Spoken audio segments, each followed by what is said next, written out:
I'll do my best. Keep in mind, I haven't slept much. It is currently 7:30 in the morning, and I just studied up on these cards in the last hour. Still more accurate than the other card reviews, okay? All right. Hey guys, how's it going? Kripparrian here. It is Descent of Dragons card review. All of the cards are being reviewed. We got the ranking system. It's glorious. I'm doing the editing here while I'm doing the review, so please bear with me if we have a little bit of a slip up. It's quite the task, and we're doing it live on stream as well, so thank you guys for joining us. If you missed some of it, make sure to check out the whole video. So, quick review on stars. What do they mean? Basically, 5 stars is like, oh my god, I can't believe Blizzard made this card. It is going to control the game, at least in some way. 4 stars is going to be, it's a pretty strong card. It's going to be seen in some decks. 3 is, it's a pretty strong card, but it's very rarely going to be seen in some decks. 2 stars is, it's pretty hopeless, but who knows? It's not exactly a meme card. And 1 is, it kind of is a meme card. It's a card no one in their right mind would play in very much or anything whatsoever. And I will give you guys a few notes from time to time. Some cards might end up in the 1-star bucket or something like that, but they might actually be pretty good arena cards. So it won't necessarily be the hopeless of the bunch for arena or the other game modes. This is primarily for standard constructed play with some consideration for the meta, but not entirely, because even though the game might seem very one-dimensional 1 week into the expansion, what we've seen is Blizzard change that about 2 to 3 weeks into the expansion, every expansion. Maybe a little bit longer this time because it's the festivities, woo, holidays, all that kind of stuff. All right, so might take them a little bit longer to nerf stuff, so it's a little bit more relevant in terms of the meta, but we'll see. Let's kick it off with Druid cards. First Druid card is Embiggen. Embiggen is quite a wonderful one. Give all mains your deck +2/+2. They cost 1 more, up to 10, so you can't invalidate your 10 costs. I thought this card was pretty mediocre, but then I played with it a little bit, and I actually think it's very good. I almost rate this card in the 5-star category. Almost. Not quite, because I'm not super convinced that it'll take over the game, but I think it's a very good card. Next up, we have Emerald Explorer. I think it's going to fit into the 3-star category. It's a solid card, but Druid Dragons is going to struggle a little bit. There's just not enough good Druid Dragons, unfortunately. And a 4/8, it's very druidy. Lots of health, it's taunt, it's a solid card, but it's just really slow. Not sold on it. Next up is the Legendary. Oh my god, 5 stars, right? For the rest of the game, your treads have +1/+1. Well, I'm thinking maybe not quite. Maybe not quite, because it just has really weird stats. The problem with Goru the Might Tree is it's an Ancient of War in what you're probably trying to accomplish playing an aggro deck. It's just not that good. It just doesn't really seem to work in the archetype it tries to create.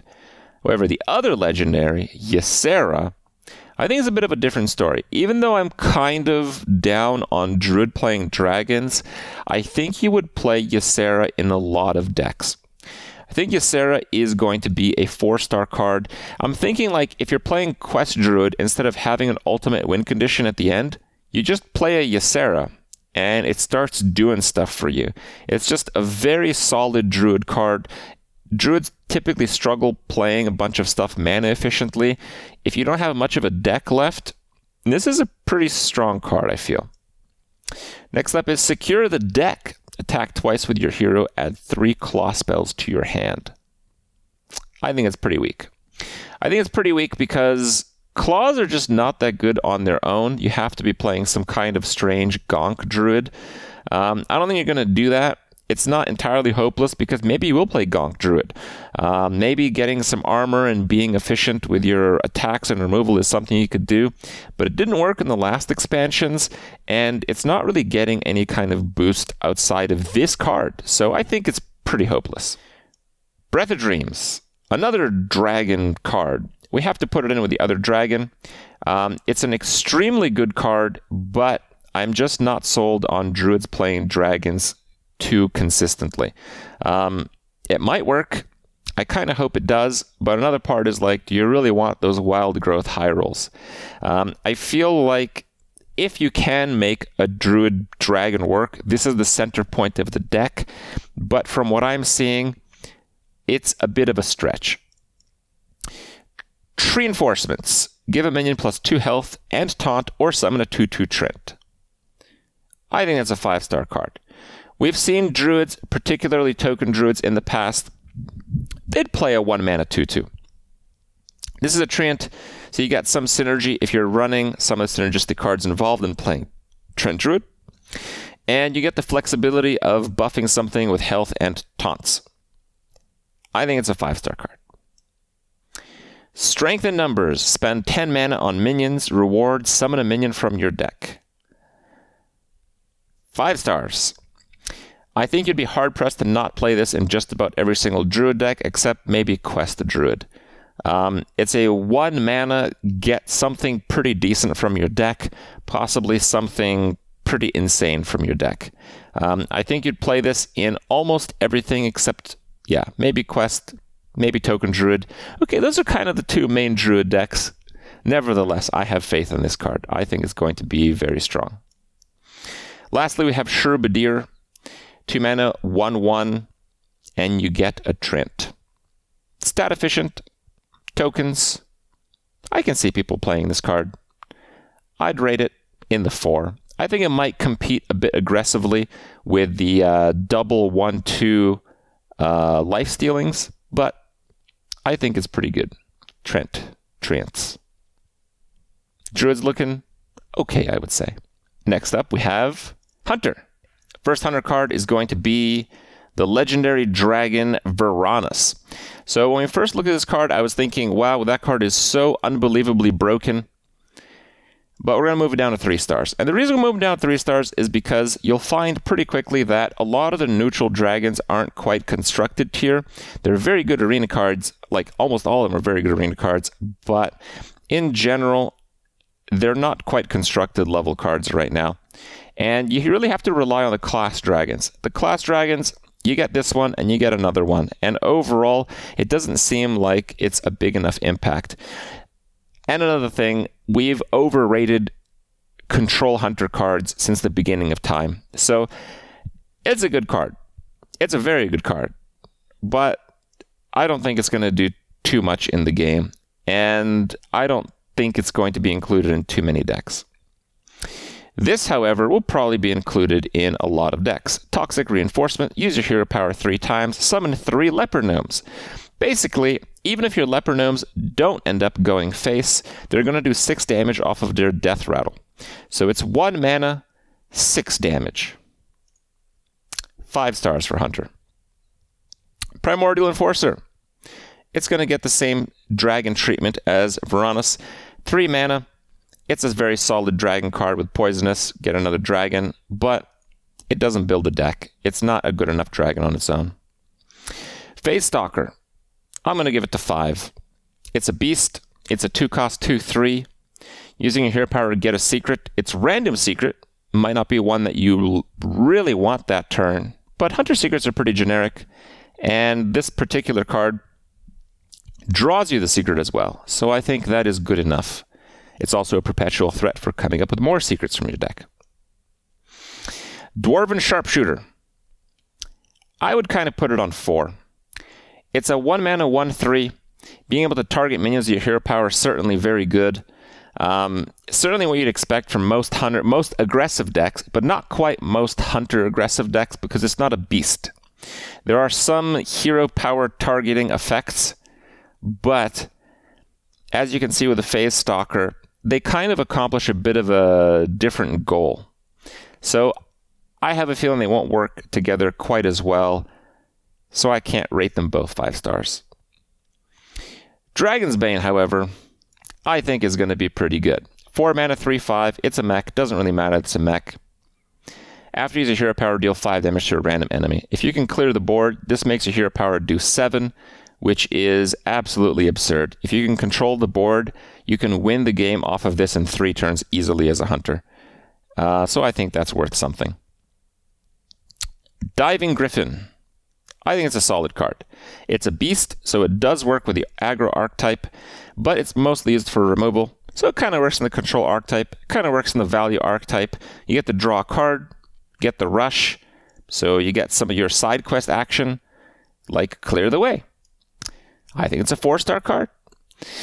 If you get 3 rush minions, you get a 4/4 Griffin with rush. It's pretty easy to get rush minions because there's the double 1/1 rush minion, so you're just going to get value.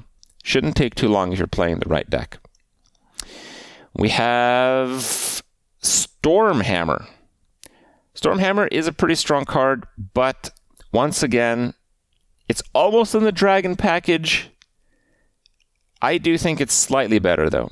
I think it's slightly better because it's not just in the dragon package. There's a little bit more to it. It's still a 3-mana 3/2. So you're going to get 2 hits out of it, which is pretty fair for a weapon. And if you just happen to have like 1 dragon, getting a 3rd hit is pretty decent, I feel. It's just pretty good. Pretty good. 4-star, pretty good. And Corrosive Breath. Deal 3 if you're holding a dragon, 3 to face. I think Corrosive Breath is a 3-star card. I think it is part of the dragon package. If you're going to run lots of dragons, it's good, but I have quite a bit of doubt that you would play lots of dragons. Next up, we have Mage. How good is Mage? Well, let's start with the legendaries. We got Malygos, 5 mana, 2/8. If you're holding a dragon, discover an upgraded Mage spell. The 5 mana, 2/8 stat line is certainly a unique one. Kind of what you'd expect from a 4-cost card, but some of these upgraded Mage spells do mana cheating. For one, you have like a 1-mana polymorph. I'm going to have to give it a 5 stars. You get a spell, a particularly powerful spell, a good body, and more importantly, we've seen this expansion has a lot of cards that are very good when you're holding a dragon, but most of the dragons themselves are not very good. So this is a dragon that you would want to put into your deck. Learn Draconic. Spent 8 mana on spells, summon a 6/6 dragon. Very strong. I think it's pretty easy to spend 6 mana on spells if you're playing Mage. Eventually getting a 6/6 dragon, I think, is going to help quite a bit. Dragoncaster. If you're holding a dragon, your next spell this turn costs 0.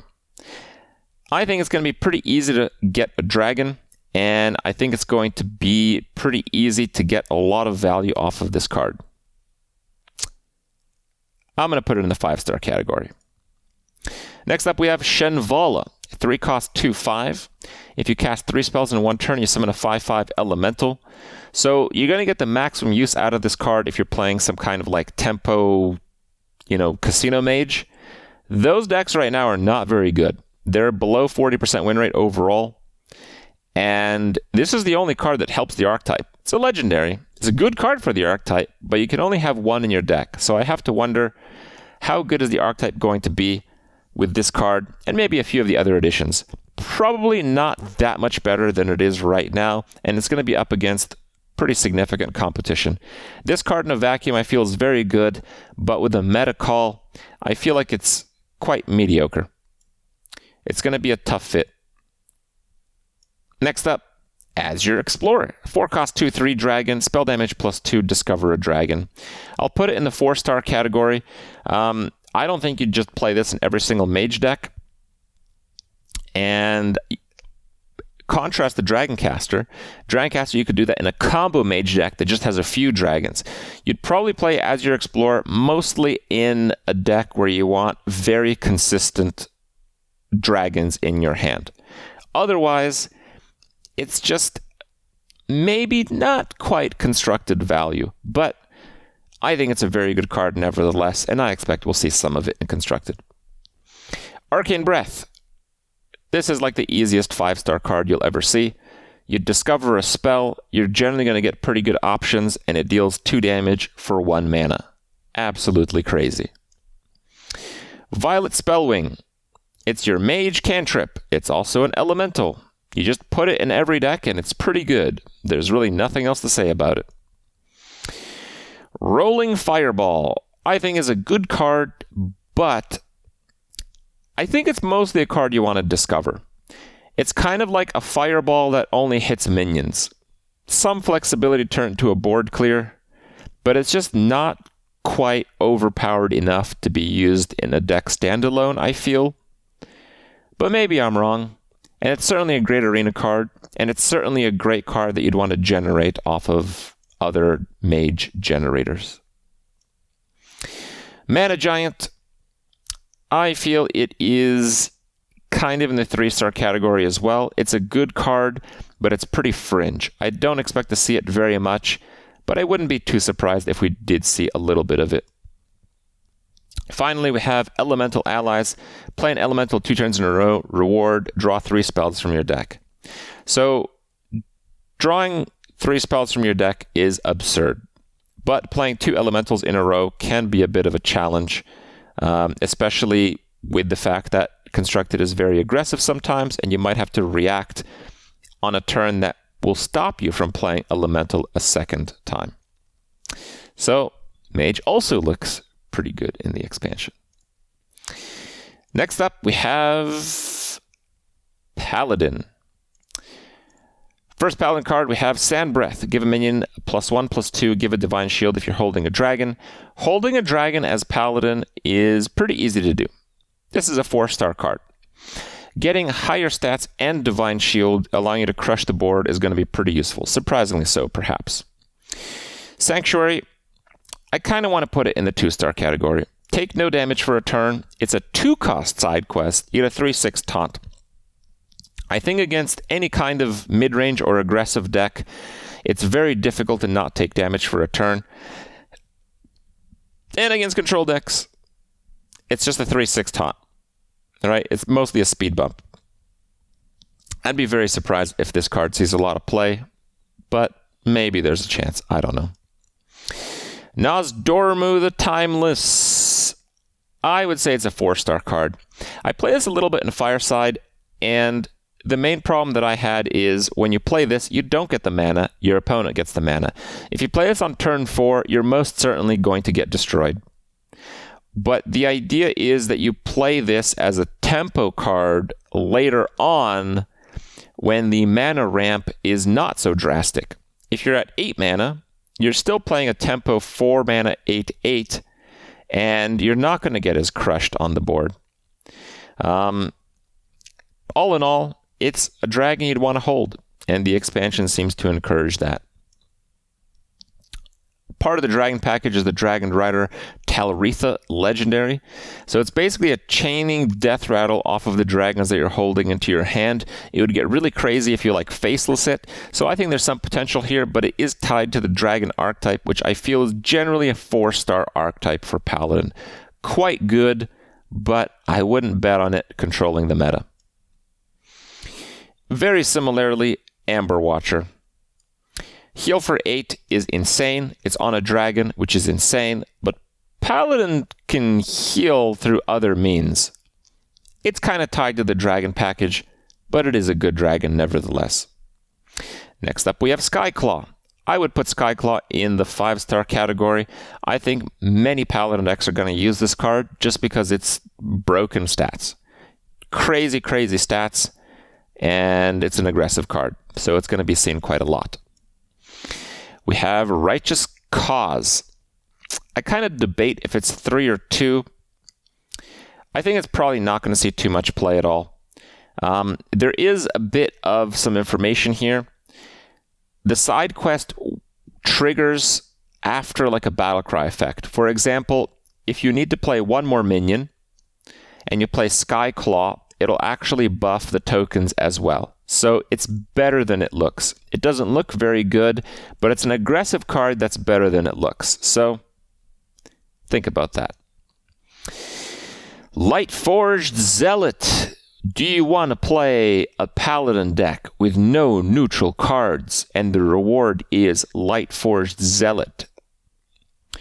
I think you don't. I think this card is actually very powerful, but I think the requirement of playing 0 neutral cards is pretty damn steep. I'm not giving the card a 1-star rating because maybe someday you would be able to do this, and this card is certainly the reason why you would try, as the only other card in the game that rewards you for this is this one, And this card is definitely significantly worse. Lifeforged Crusader is absolutely horrible. The main thing that makes Lifeforged Crusader horrible is that there's a lot of really bad Paladin cards. And this is a 7 mana 7/7, so you're not really rewarded for playing no neutrals tempo-wise. It's pretty bad. More dragons. Pretty easily fitting into the 4-star archetype. Discover a dragon can be very good. Better than you might think. You might get the fully healed dragon. There's a lot of dragons of the past that you wouldn't put into your deck, but you would want to discover, particularly in a mid-range / control archetype, which I think Paladin is likely to embrace. So, Paladin's going to do okay with dragons. Next up, we're going to do Priest.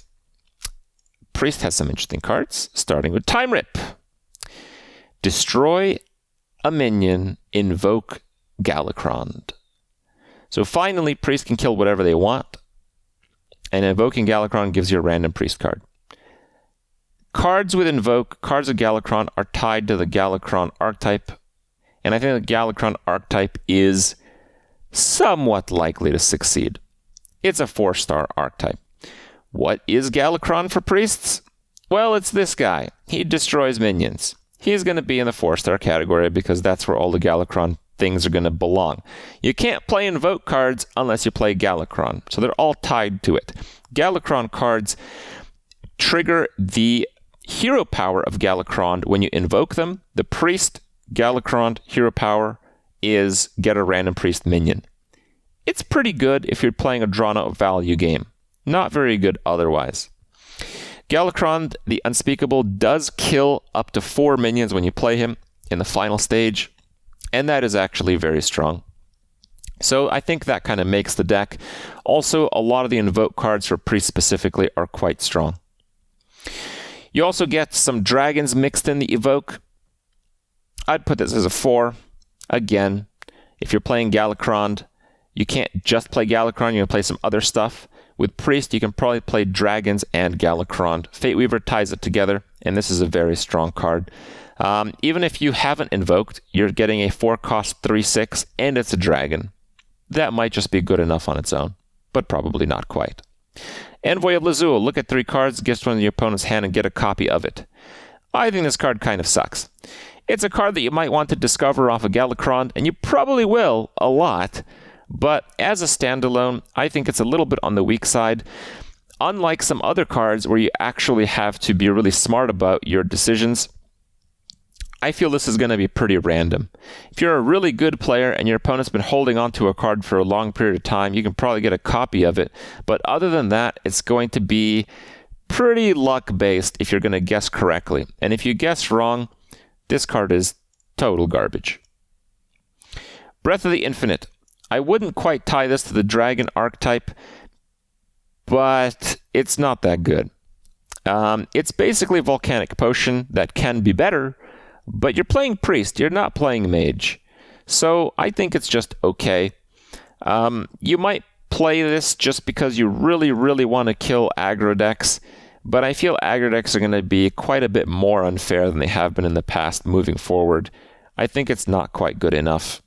Just needs to do a little bit more. Whispers of Evil, I would put in the 3-star category. I don't think it's particularly good, but I have learned over the years to never underestimate 0 mana cost spells. So, here we are. I don't know where you'd fit it in, but it's probably going to go up somewhere. Murazan the Infinite, I would put into the 3-star category. I think after playing with the card, it's a lot worse than you think. You will not get Battlecry effects from whatever your opponent plays, and in this expansion particularly, there's going to be a lot of Battlecry effects. There's going to be a lot of effects that you're not going to be able to take from your opponent's turn. There are, however, some things that you can take. So it is very meta-dependent, but based on the fairly restrictive opportunity of actually copying your opponent's last turn and it being a good one, I think the chances are relatively slim that we're going to see much of this card. Mind Flayer, however, choose an enemy minion, death rattle, summon a new copy of it. You can't go wrong with this card. Like, if this card hits a 1/1, it's still pretty good. This card is going to be rather broken. Grave Rune, I'm going to put on 3 stars. Not a card you'd want to put in every single deck. Give a minion death rattle, summon 2 copies. Seems pretty good, but if it's going to be super good, it's going to get silenced. So, in just a typical everyday use, fairly mediocre.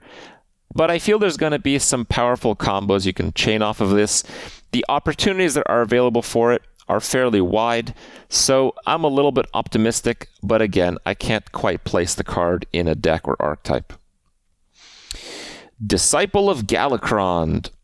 It's too bad that Priest gets the best Invoke, but doesn't have a tempo-based Invoke effect. If it did have a tempo-based Invoke effect, this card would probably be the best card in the entire game.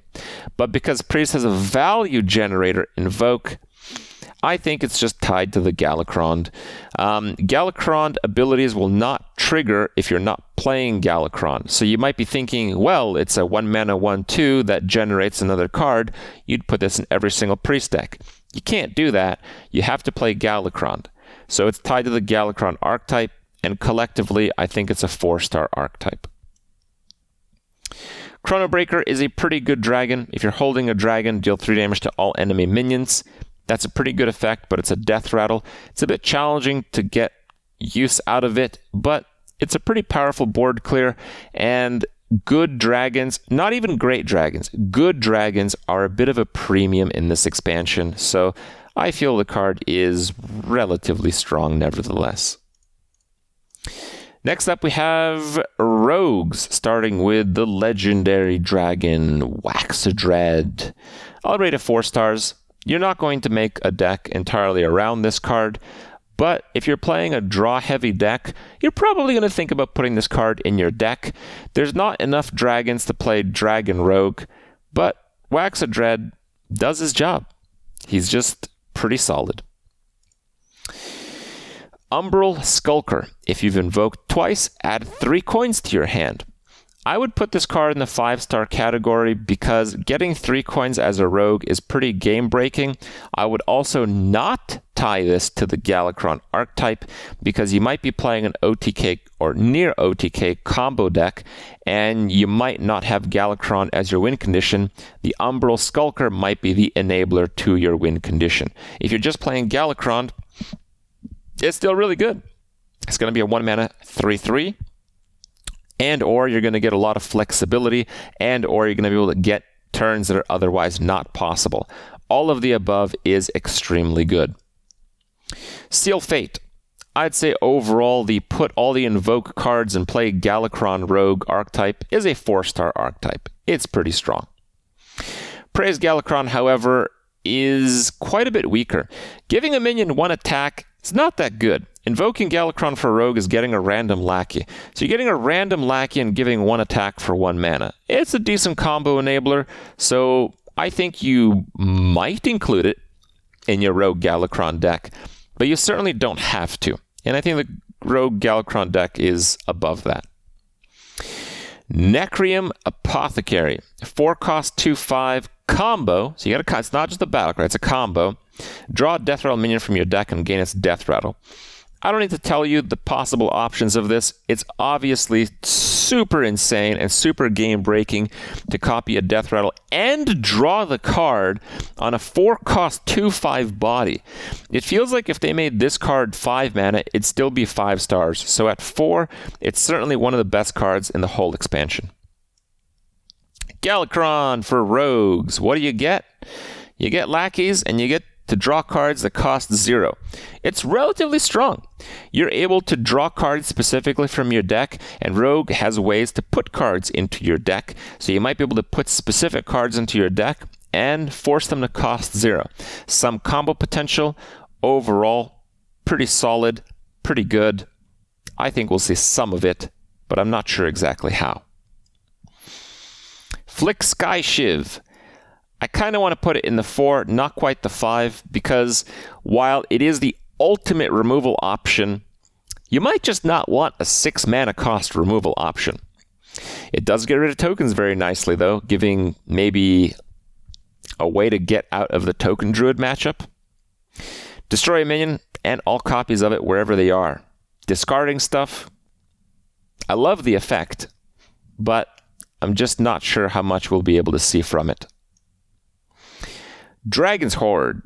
4 stars. Might be surprised by this one, but discovering legendary minions from other classes, almost all the class legendary cards are quite strong to very strong. Being able to choose from 3 of them is usually going to give you a very powerful effect. This is a combo enabler, and it is one of the best cards to use in your Steel or Thief Rogue deck, as Tess hitting a legendary minion from a different class is about the best possible case. So, lots of opportunity.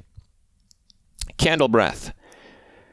I think Candle Breath is 2 stars. I kind of want to rate it 1 star, but I know I underrate card draw effects historically, so I'll put it in 2. Drawing 3 cards for 6 is pretty terrible.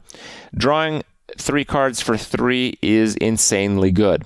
The main problem with this card is it's really tough to have good dragons in your deck. The neutral dragons are not quite up to par with the game, and the only decent dragon that I can see Rogue using is Whack the Dread, but that's 1 dragon. Using other dragons, you're compromising the overall quality of your deck, which makes the card significantly questionable. Stowaway. If there are cards in your deck that didn't start there, draw 2 of them. Sounds fun, but we'll leave it for the memes. Lastly, we have Pirates. I would say Bloodsail Flybooter is a 4-star card. It's just something you can play on turn 1. It's lots of pirates or pirate synergy if you want. It is just combo activators if you want. And it's just something that's not that bad. On turn 2, it's 2 1/1s. On turn 3, it's 3 1/1s. A lot of flexibility, fairly valuable with it. Next up we have Shaman. And the big legendary is Nithog. I would put it on 3 stars. It's good, but it seems a little bit fair. Your 0/3 eggs, they're typically not going to hatch into 4/4 drakes, but they're going to absorb some damage. It's a dragon, so a lot of dragons are pretty difficult to use because, well, there's not very many good ones. And it's a battle cry. So if you're playing Quest Shaman, if you can double up on your eggs, maybe that's a lot better. And it's a battle cry, so you're going to get it again when you play Shudderwalk. Not too bad with the context. Lightning Breath, 5 stars. 4 damage to a minion. If you're holding a dragon, damage its neighbors. Dealing 4 damage to a minion for 3 mana, it's actually pretty fair. You're going to find this as a pretty good effect. You can use this while not holding a dragon, and it's quite strong. And if you're holding a dragon, it's pretty game-breaking. We played with a few of these in Firesides, and I have to say it felt extremely unfair every single time I played it. Kumal Maximus, 5 stars. 5 mana, 5/5. If you have overloaded mana crystals, which is pretty easy to do, you deal 5 damage. Where this card gets super crazy is if you're playing a Quest Shaman, Battlecry Shaman, if you can double the Battlecry, it's a Pyroblast. Yeah. It's pretty hard to argue with that. Bandersmosh. Memes. It's a fun meme, though. It's not an absolutely terrible meme, but no one's going to play this card in a competitive deck. Each chance in your hand transforms to a random 5/5 legendary. I'll put it in my Shaman decks, but you probably shouldn't if you plan on winning. Surging Tempest. I would put it in the 4-star category. It's a 1 mana 1/3 that can be bigger, and it's an elemental. You'd think, why is it not 5 stars? The game has just evolved to a point where things need to be quite unfair. And this is still on the edge of that. I think we're going to see some of this card, but I don't think it'll be the center point of any deck. Storm's Wrath. Give your minions +1/+1. A bit of a debate with chat on this one. It doesn't look very strong, but the idea is that you play it with Thunderhead, which is the 4 mana 3/6 that gives you 2/1/1 rush minions when you overload. If you play that, overload with something else, then play this, well, that's a pretty strong combo, I'd say. Squall Hunter. Squall Hunter might just be the best dragon in the game. It is a 4 mana 5/7 dragon with spell damage +2. If you compare this to the 4 mana 7/7 of old, I would say the large strength of the 4 mana 7/7 of old was its health, not necessarily its attack. So even if this wasn't a dragon, I'd say it was about on par with the 4 mana 7/7. But this is a dragon, and we see that there are strong, if you're holding a dragon, condition cards, but there's not that many good dragons. So it being a dragon, in my opinion, easily puts it in the 5-star category.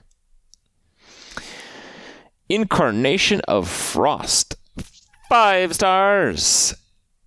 Are you kidding, Krip? What? That card looks terrible. Well, it's not. Invoking Galakrond as a shaman gives you 2/1 rush elementals. So this is Glacial Shard with Rush. You freeze whatever you want. You get a 2/1 elemental, and you can attack with it right away. It's a 1-cost card. There's no stopping this one. Galakrond Shaman. 5 stars. I think it's very good because the support cards are very good, and Galakrond Shaman itself is very good. The Battlecry effect is a Battlecry effect, so if you're playing Quest Shaman, you can transition into a double Galakrond Battlecry that you can then trigger off of a Shudderwalk later, by the way. First off gives you 2/2/2 with Rush, second stage 2/4/4 with Rush, and last stage 2/8/8 with Rush, and of course the 5/2 weapon. More importantly, the 2/1 Rush Invoke / Hero Power makes it so you can constantly keep up with things in the late game. I think that's very strong. And also Dragon's Pack is very strong. If you've invoked twice, which is pretty easy to do, this is 5 mana 2/5/6 taunts. Can't argue with that. And also we have another 5-star invoke card.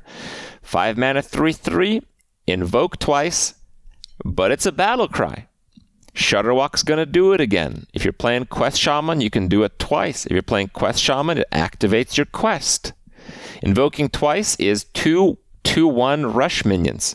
So this is a 5 mana 3/3 body, but you get rushing 4/2.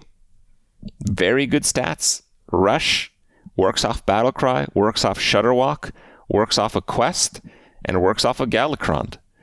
No stopping this one. Next up, we're going Warlock Boys, starting with Veiled Worshipper, 5 stars.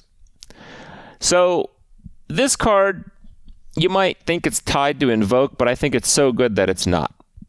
Draw 3 cards if you've invoked twice. 4 mana, 5/4. Absolutely crazy. We'll get to the Invoke and what it does when we see the Galakrond card. Rain of Fire, deal 1 to all characters. I think this is a 1-star card. It just doesn't do enough. With Warlock, you wouldn't play this in an aggressive deck. You'd play this in a control deck. If you're playing a control Warlock, it might seem okay, but control Warlocks against other control decks, they need to have significant value off of each card that they play in addition to the tempo. This card does not deliver on value whatsoever. Valdris Fellgorge.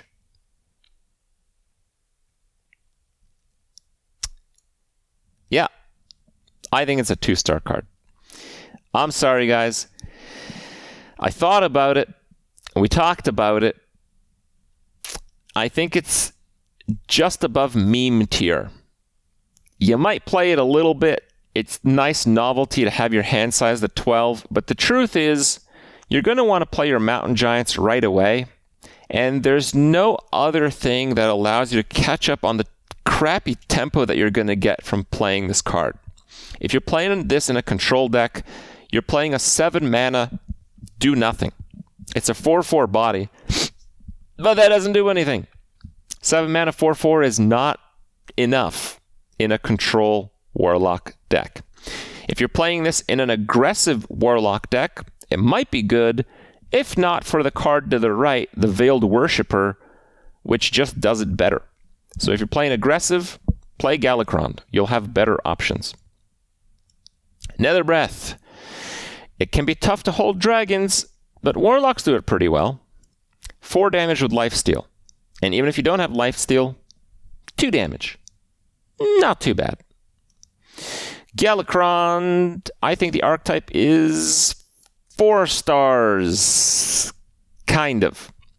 The way I want to phrase this is, the whole archetype is 4 stars, but Veiled Worshipper is 5 stars. The way it works is, you'll probably run Veiled Worshipper with some of the premium invokes just to draw cards, but the center of deck around Galakrond is probably 4 stars-ish. The power of Galakrond is very strong. It's 2 1/1 imps is the invoke. So invoke is basically a 2/2. Very zooey. You get the demons. The problem is the Galakrond card itself kind of sucks. A random demon is pretty terrible. Getting 4 random demons is just 4 times the terrible. You might high roll once or twice, but it's typically pretty weak. So the invokes are going to be very good. If you have invoked, are very good. But the actual playing of Galakrond, not that good.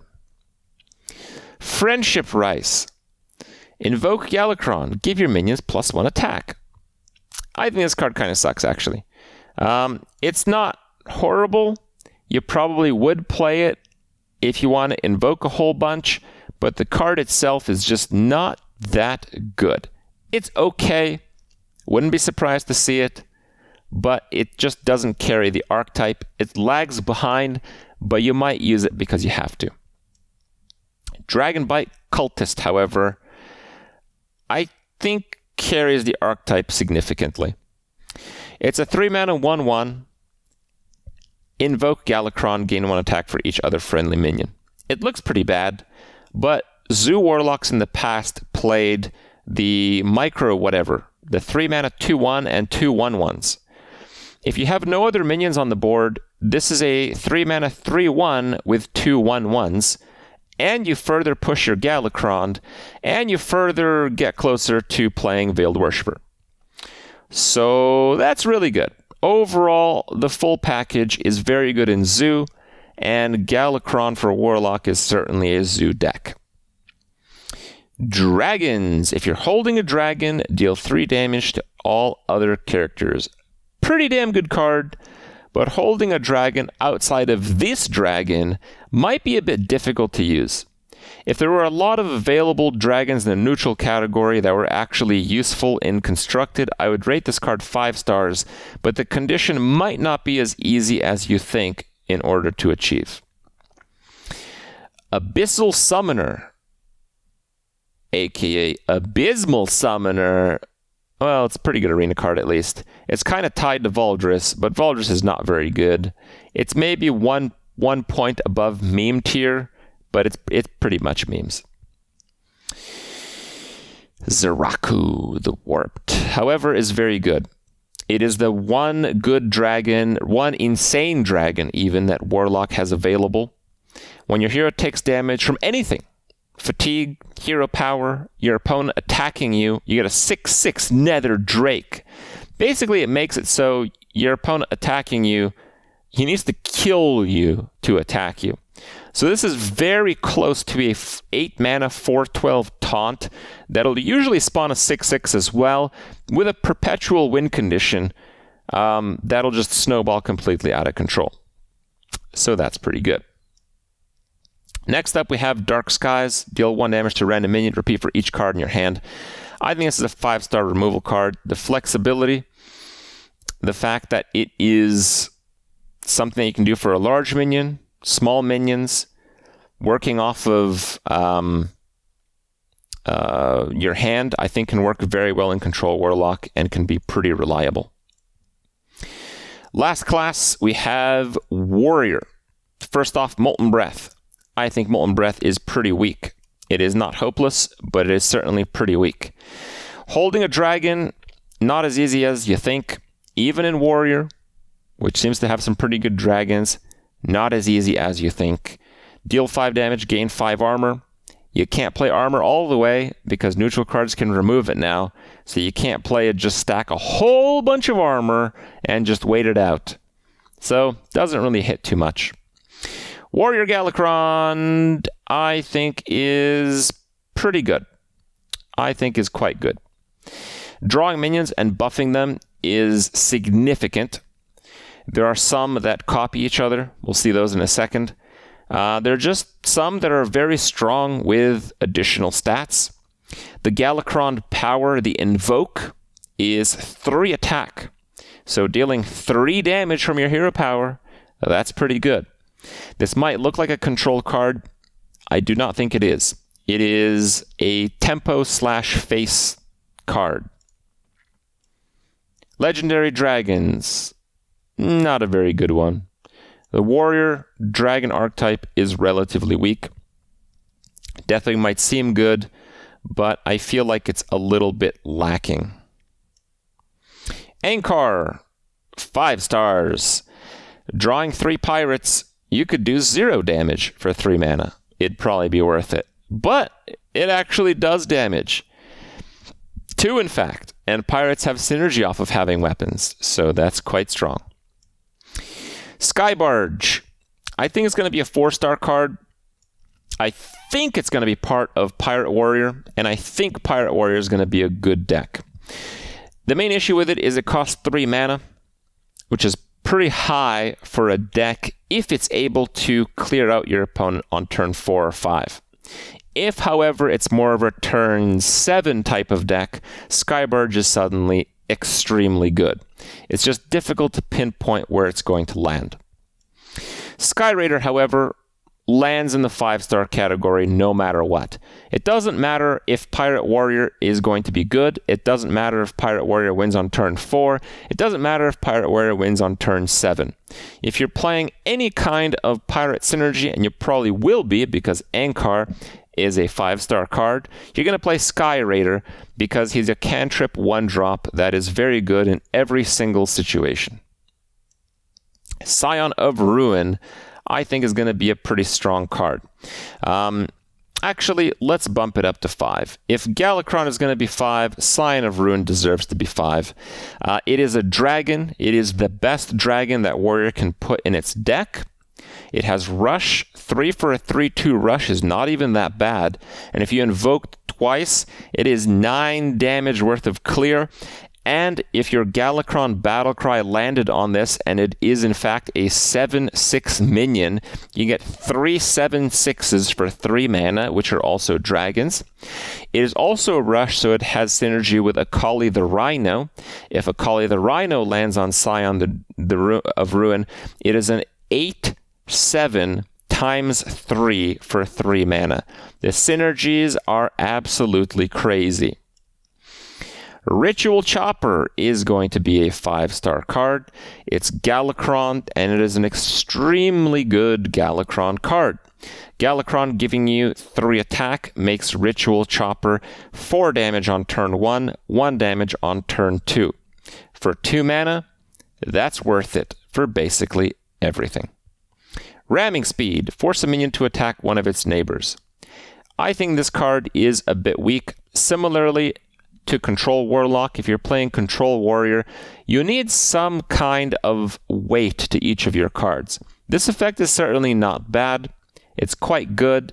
I think at 2 mana you could use it in more of a tempo/mid-range warrior, but at 3 it's slow enough that you have to play it in Control Warrior, and Control Warrior demands cards that do more than just that. If you want that effect, play Supercollider.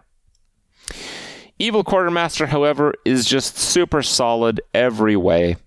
3 mana, 2/3, get a Lackey. Lackeys are typically 2 mana cost cards that cost 1, so you get your mana back, and you get 3 armor. Hard to argue with that.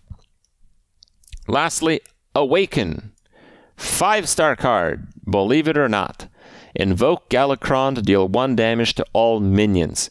It looks terrible because it's Invoke with a Whirlwind for 3 mana, but the Invoke is 3 attack. So if you don't have much on your side of the board, this is a 3 mana swipe. Swipe is pretty good. That's right. Now we're going to bundle up neutral cards in a few waves here just to not clutter the screen. We're going to start with Tasty Flyfish. Give a dragon your hand +2/+2. Wow. Next up, Skyfin. If you're holding a dragon, summon 2 random Murlocs. Wow. Next up, Parachute Brigand. After you play a pirate, summon this from your hand. I'm hopeful that this is playable.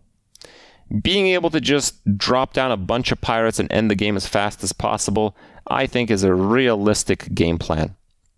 Living Dragon's Breath. Your minions can't be frozen. 3 mana 3/4s. They used to be a premium, but there's a whole lot of them now. The fact that it's an elemental is not that big a deal, and I don't see a whole lot of freezing being a problem here. But if Freeze Mage is a thing, it's more than a meme card. Horde Pillager. 5 stars. Battlecry. Equip one of your destroyed weapons. Maybe even Ankar. Yep. Pretty good. Hippogriff. Nah. Not good enough. Gyrocopter. I think we can be a bit hopeful for. It's a 6 mana 4/5 Rush Wind Fury. Doesn't look amazing, but mechs can be discounted, mechs can be cheated, mechs can be stealthed, and mechs can be magnetized. If this survives a turn on the board, it can actually kill your opponent. It's a card that a lot of people underestimate. I'm not going to overestimate it, but it certainly has some hope. Grizzled Wizard. 5 stars. Can you believe it? It's a 5-star neutral card that makes no sense. What? That's right. Swap powers with your opponent until your next turn. I think you're going to get some pretty good powers, and I think you can lock out your opponent from using some pretty interesting hero powers, and it's a pretty well-statted card. Troll card? Okay, fine, let's move it to 4. Fine, it's a 4-star card. I'm going to play it. You'll see. I'll prove you wrong. Gobglide Tech. Strong card. If you control a mech, gain 1/1 and rush. So it's a 4/4 rush for 3 if you have a mech. Mechs are still very good. Why not? Firehawk. Basically, it's build your own Rager with 1 extra health. Is that good? Not really, but it's not like super terrible, just kind of terrible. Evasive Chimera. Poisons can't be targeted spells or hero powers. Yeah, it's like another one of those things. Like, it's a pretty good arena card. Maybe some hope, but not really. It's cool, it's a beast, but yeah, not really. 1 cost 2 2s. Neutrals. Is it going to be good? I think not. I think if we got this card a year ago, it would be good, but we got this card today. End of 2019, soon to be 2020. In this day and age, I think a 1 mana 2/2 without anything else, without a creature type, without any kind of flexibility, I think it's going to not show up that much. Maybe a little, but not that much. Neutrals round 2. We have Scale Rider. If you're holding a dragon, deal 2 damage. Most dragon archetypes are 3 to 4 stars. So I think this card follows into that archetype at 4 stars. We compared it initially to SI7. We made it a granted that everyone will be playing dragon decks. I do not believe everyone will be playing dragon decks. Plate Breaker. Destroy your opponent's armor. Meme card. Not quite. I don't think it's quite a meme card. I think the chance that Control Warrior becomes a real deck is fairly high. And Plate Breaker will make it so Control Warrior will probably never be the best deck. Just existing. It's just such a strong and ridiculous tech card. So it might say something. Frizz Kindle Roost. Strong card, but you gotta play lots of dragons, and there's not that many good ones. Faceless Corruptor, 5 stars. You might be thinking, Krip, what are you talking about? Well, it's a 5-mana 5/4 rush. Transforms one of your minions into a copy of this. If you have small things, if you have a 1/1, this card is insane. It's just absolutely game-breaking insane. Are you kidding me? This card is like unbelievable. If you can buff this in your hand, it's even better. If you can play Warrior and get this off of the Warrior Galakrond, it's ridiculous. If you can play this off of a buff from Akali the Rhino, it is even more ridiculous. If you can embiggen it with Druid, it is even more ridiculous. So many ridiculous combos. It's neutral. Someone's going to play it for sure. Evasive Worm, 3 stars. Looks good, but in my experience, it just costs a little bit too much. Evasive Feywing. I think this is one of the best dragons that we're getting in this expansion in the neutral slot, but nevertheless, it's still just a 4-mana 5/4. I look at this and it's like, is this better than Fairy Dragon? Maybe.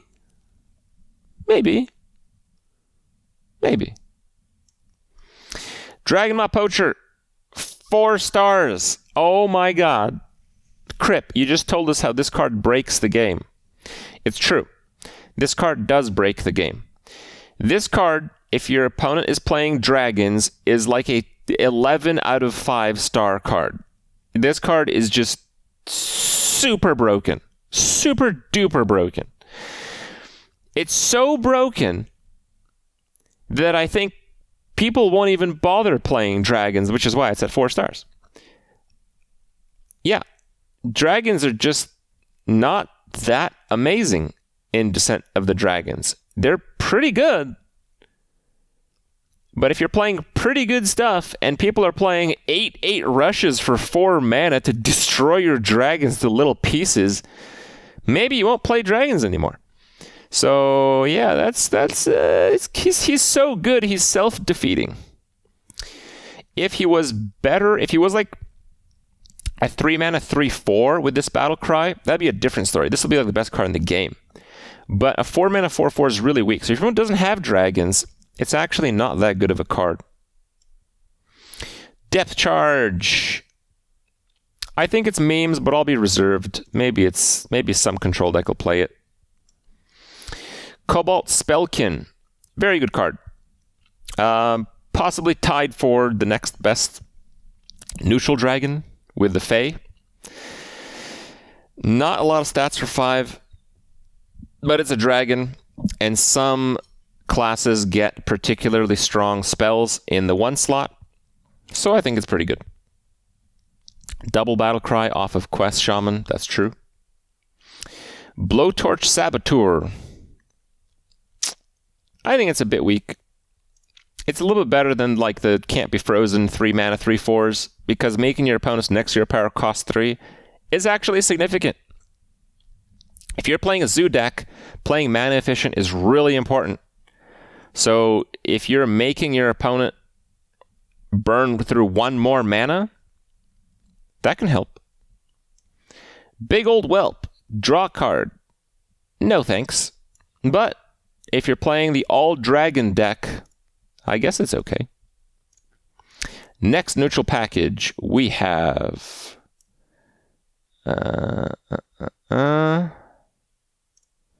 Twin Tyrant. Pretty good card. It's just, there's not a lot of classes that can afford to play something like this. It's an 8-mana card.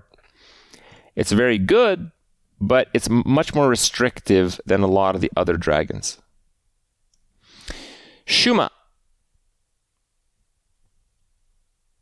I think it is pretty weak, but better than people say. I think it's overall not hopeless, but pretty weak. Shield of Galakrond. Most Galakrond decks are like 4 to 5. I think this is a 4. I think it's below average for Invoke. But I think you will have to use it because you will need more Invoke, and it has Taunt.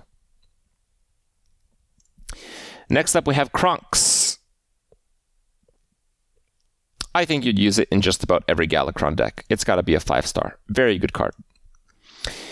Evasive Draconid. I think this is a 3-star card.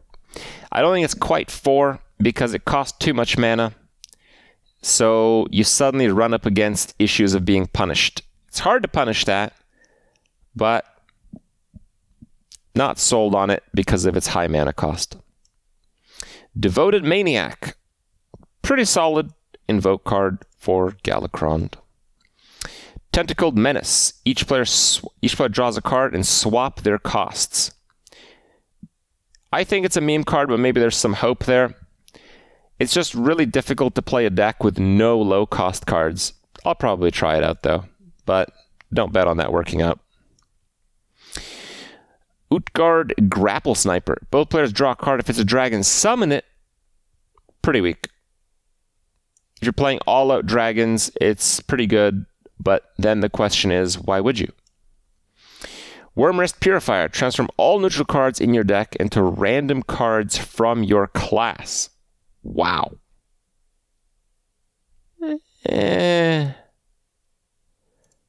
Seems pretty meme. Wing Commander.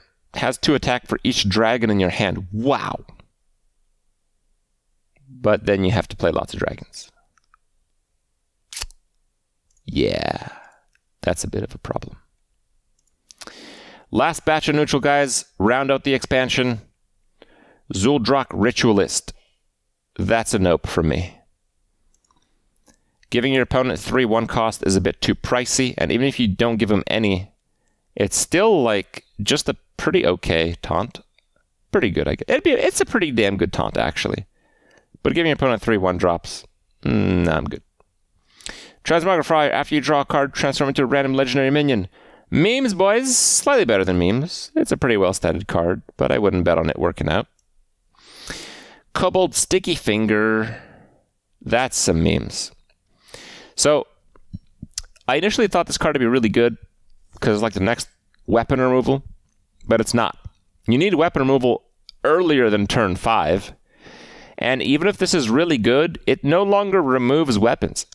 So you'd run weapon removal if everyone's playing weapon decks, but if everyone's playing this, it doesn't remove the weapon. If everyone's playing this, you might take your opponent's weapon, but they're going to take it back the next turn if everyone's playing this. That makes it suck. Hot Air Balloon. That's a nope. Dreadraven. I would say there's some hope for this card. Pretty slight. There is some kind of obscure OTK playing Hunter, but it's not bad.